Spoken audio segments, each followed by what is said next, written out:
Hey everyone, Zero JD here with the XBLA Fans channel. I'm here to give a quick taste of Into the Pit, a first-person roguelite shooter. Retro FPS actually is the better way to say it. But the story behind it is that your cousin has come to this town here looking for occult things, and she'd been writing you, and then all of a sudden her letters suddenly stop. So of course you follow to find her and discover that there is this hellish pit down here where she has gone missing, as well as a number of the villagers here. I'm actually in the sort of a hub area here that has these different shops that you can use as you collect goodies from the pit. As you can see in the upper left, I have elemental motes, which is essentially the currency here. The ones on the left are the ones that are continuous, that you get them as you play, and they go with you even after you die and leave the pit. The top one is essentially money. The next one is what you use to upgrade your ruins, and the bottom one there is actually how you unlock more stages. Seems a little confusing. It's very easy to explain. We're gonna run over here real quick. So this is the rune carver. As you can see here, rune of beginning luck. I will start with a one of those disposable, some extra motes of that disposable mote there. If you look at the right there, it actually is 10 of the gold, and then one of the villagers is required to have been saved. The growth of the town is tied to the villagers, and it's all very well explained. There's nothing I want right now. I bought some that actually increase my health when I do certain things. Over here, I mentioned earlier that this is how you kind of unlock more stages. That bottom mote on the left there is what is tied to that, as well as money and villagers. I need 3 more villagers, and I can get some more stuff, and those motes are easy enough to get. And then over here is actually where I upgrade my runes. And as you can see, I need those that last currency there to upgrade them, and they're more effective. So in the actual dungeon, there are motes in each of the areas. If I have this rune equipped when I go in, it actually gives me health as I pick up the motes on the ground. Right now, it's 1 health for every mote. I can upgrade it to do 2, so on and so forth. You get the idea. There is this merchant over here, but he wants 18 villagers returned, and I'm only halfway to that. And then this is just an information guy here. So this is where it gets interesting and fun. So as you can see, I was talking about those runes I had earlier. I slot them here for fun effects. So this one right here, second wind, or cheat death. When I die, if I have enough of these motes, these blood motes over here, I get my health comes back. This one right here gives me extra health when starting, and this one just gives me some extra renewal motes. We're also going to take this one, this rune of blood that sometimes gives me double motes, this healing one, and then this other healing one. We're actually going to get rid of this green one here and take this one right here to give me more gold. And this is where it gets even more fun. So these sort of key runes is how you figure out like what level you're going to. So I've completed this one, and I've completed this one, but if we combine them, it becomes the Obsidian Docks, while before, it was just the Obsidian Fortress. It might seem complicated, but it's actually really easy. You just throw it in there. So that one by itself is the Fungal Hollows. If I add the Obsidian Fort to it, the Obsidian Hollows. You get the idea.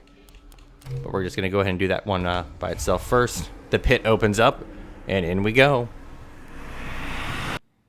I very much enjoyed this game. It's not terribly difficult once you get the hang of it. I very much favor ruins that do damage over time. There's one I really, really like that adds a curse effect that if the enemy attacks you, they take damage. So anything that shoots out projectiles takes like a ton of damage.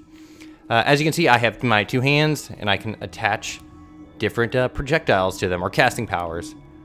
I really like... it doesn't really have... Ooh, I like the Nebula, which is like a long-range shotgun, and hopefully they have...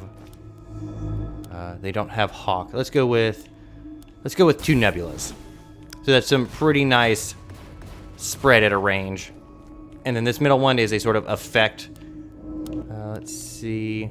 Chance to range on killing an enemy. Excellent. So now this is where the sort of meat of the game is. I have to light these 4 things here, and it'll let me go down to the next level and proceed. And as you can see, each of these has something tied to it. So this is a Chamber of Wealth that would give me money. Those motes on the ground will be money. If I went to this one, the motes would be that one right there. Motes of Luck. That's the renewal. That's money.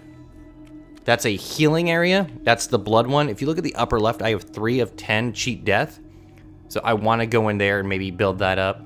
And then there's money there. So my optimum would be probably blood, money, and then top it off with... actually, hold on. No. So yeah, either of these are actually good because this is a healing one. But anyways, let's go over here and get some money. Actually, that's the total opposite of what I said I wanted to do. We're gonna do what I did not do what I said earlier. We're gonna get some money. All right. So here's one of those moats I was talking about. Oops. Get rid of these guys here real quick. So depending on what runes you put in to start off with, the enemies in the areas will actually be different. Get rid of him real fast. So the sides of the screen are glowing because I'm enraged. More damage. There you go.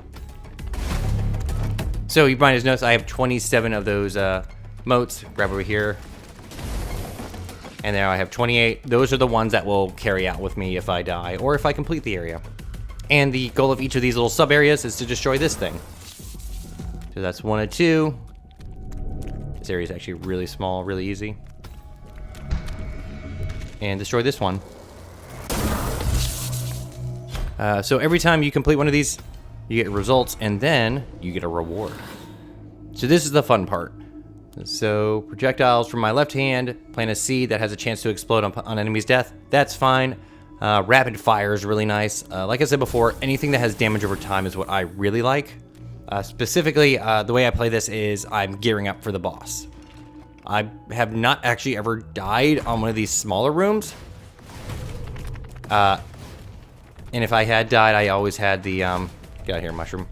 I've had the cheat death to kind of back me up. So my goal is to survive to the boss. Perfect. And there's a very nice mix of melee and long-range enemies. All right, let's keep moving.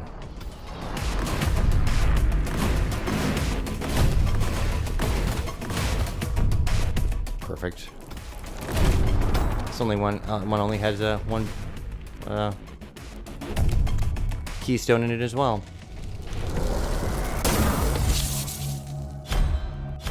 Excellent. Let's see. Ooh, intensity's perfect. So once you get these base abilities or these spells on each hand, I've not seen a way to change it unless you die. And you can return at any point. But let's see. We haven't taken any damage so far, so we might just save that blood room for last.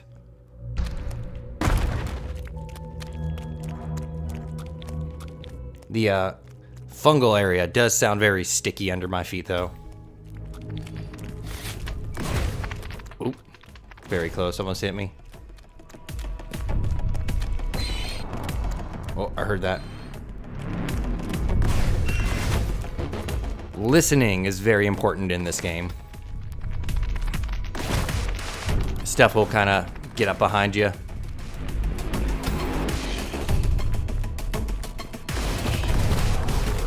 Aiming is not too hard. It does take a little bit to get used to, but I got wrapped my head around it real fast. Might have already eliminated everyone in here. The first few areas are real easy to start off with.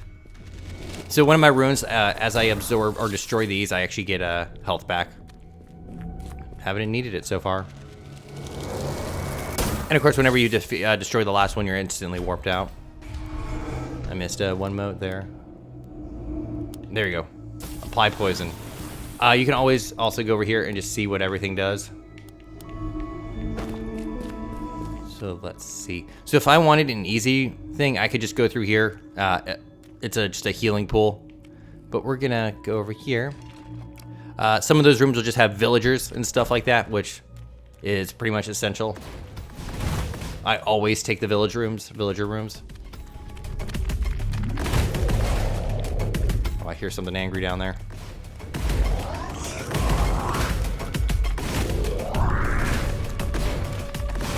Freaking Cthulhu monsters. Your hitbox is very generous as well, by the way. You have to hit essentially dead on to be like to take damage and stuff like that. I've never felt like I've taken a cheap damage. So you see how I have a 10 of 10 up there? If I lose all my health now, I will get a second chance, and some of my health will come back.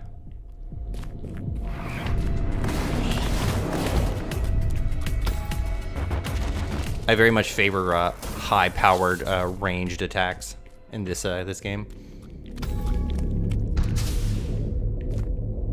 Oops, there we go. I've gotten caught on corners a few times.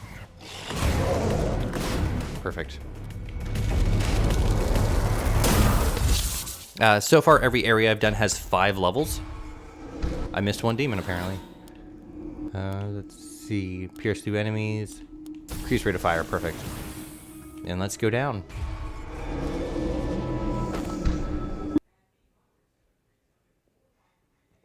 This video might be a little bit longer. There was a lot to show off early on, and I don't want to just leave you with 1 or 2 levels. Here we go, perfect. So see how that's a little the villagers with their little cloaks on. So we're just gonna kind of go in here and nothing to fight. Just go over here, and they have been rescued. So very easy to get through that, get a free upgrade.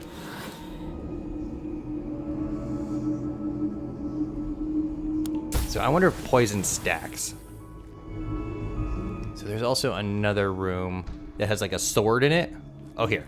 So these, remember these runes? These are the ones that upgrade extra stuff.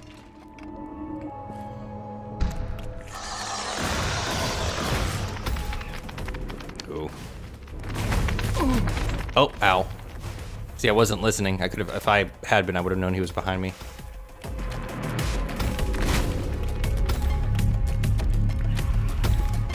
It's actually going to a pretty nice run. Like I said before, I haven't really died before a boss. It's usually the bosses who take me out. And even then, if you're really good at circle strafing, you're usually fine. I only actually died on the boss once. After that, the bosses have not been that terribly hard.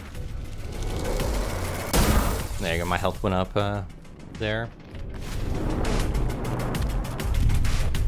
What do we got? Anyone in here? So if you get lost, you can actually just look up and like, oh, there's the keystones.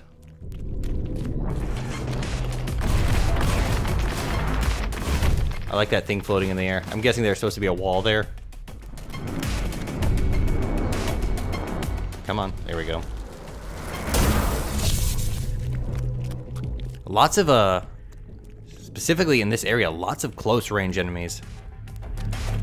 Nothing terrible.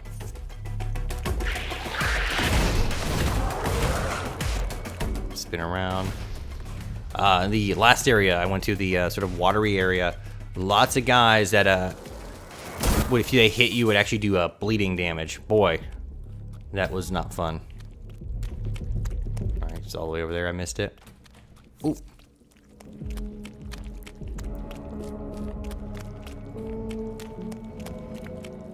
Very squishy sound. How do I get over there? Oh, nope. Come on. Oh, well. The very clear entrance.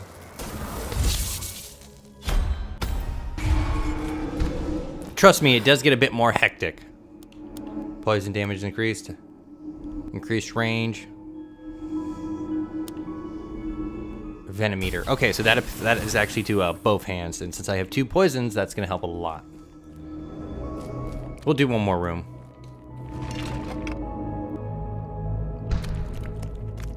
I think I didn't mention earlier. I was talking about it.